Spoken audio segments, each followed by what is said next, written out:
आप मुझे ये भी बता दें कि एक टांग पे खड़ा होकर बताऊं या दोनों टांग पे कि जो आपका ध्यान आकर्षण हो जाए विपक्ष के सांसदों की तरफ भी, क्योंकि देखो सरकार के जितने लोग बोले सबने आपकी बड़ाई की और हम लोग भी बड़ाई करते हैं कि आप अवसर दे दें तो और बड़ाई कर दें। तो इसलिए पूछ रहा हूं, एक टांग पे खड़ा होकर बोलो जो आप निगरानी बनाएंगे या फिर दोनों टांग पे खड़ा होकर बोलो जो आपका ध्यान हमारी तरफ आकर्षित हो जाए। मंत्री जी, अमृत भारत स्टेशन योजना के अंतर्गत नगीना रेलवे स्टेशन का नवीनीकरण का काम जल्द से जल्द पूरा हो जाए और साथ साथ रेलवे का जो प्लेटफॉर्म नंबर 2 है नगीना में, उसकी लंबाई बढ़ा दो, क्योंकि महिलाओं को पीछे उतरना पड़ता है। ये बात मैंने कई बार कही, इसलिए मैंने कहा कि एक टांग पे खड़ा होकर सुन लीजिए कम से कम, मगर ध्यान तो आकर्षण कीजिए। नगीना और आसपास के क्षेत्र में लाखों लोग दिल्ली, हरिद्वार और लखनऊ की यात्रा करते हैं, इसलिए आवश्यक है कि दिल्ली और हरिद्वार जाने वाली प्रमुख एक्सप्रेस ट्रेनों का ठहराव नगीना लोकसभा क्षेत्र में बढ़ाना चाहिए। नजीबाबाद नगीना धामपुर रेल मार्ग पश्चिम उत्तर प्रदेश के लिए बहुत महत्वपूर्ण है। मैं मंत्री से मांग करूंगा कि इस रेल सेक्शन को, इंफ्रास्ट्रक्चर को मजबूत किया जाना चाहिए।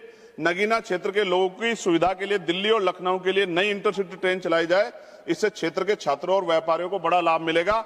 धामपुर नगीना से दिल्ली के लिए सीधी ट्रेन चलाई जाए, नजीबाबाद से नगीना और धामपुर होते मुंबई के लिए ट्रेन चलाए। मेरी बहुत पुरानी मांग हो गई है लंबे समय से कि ये मांग पूरी हो जाए और सेौरा, किरतपुर, हल्दौर, नगीना, धामपुर आदि स्थानों पे फ्लाईओवर अंडरपास की मांग का काम जल्द पूरा हो जाए। आपको याद है, आप भी कहते हैं, बहुत सारे मंत्री कहते हैं 1-1 मिनट कीमती है। अब 1 मिनट का जो वैल्यू है वो यहाँ पता लगती है, लेकिन वहां 15-15, 20-20 मिनट खड़े होना पड़ता है। और ये डिजिटल इंडिया है, विश्वगुरु भारत की बात होती है सरकार की तरफ से, कहाँ है वो? कितने फाटक ऐसे जिन पर भी काम होना बाकी है?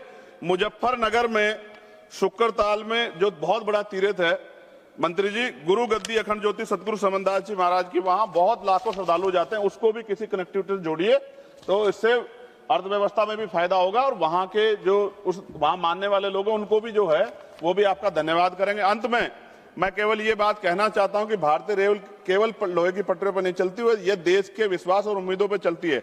अगर इस विश्वास को मजबूत करना है तो रेलवे को सच में मजबूत करना होगा।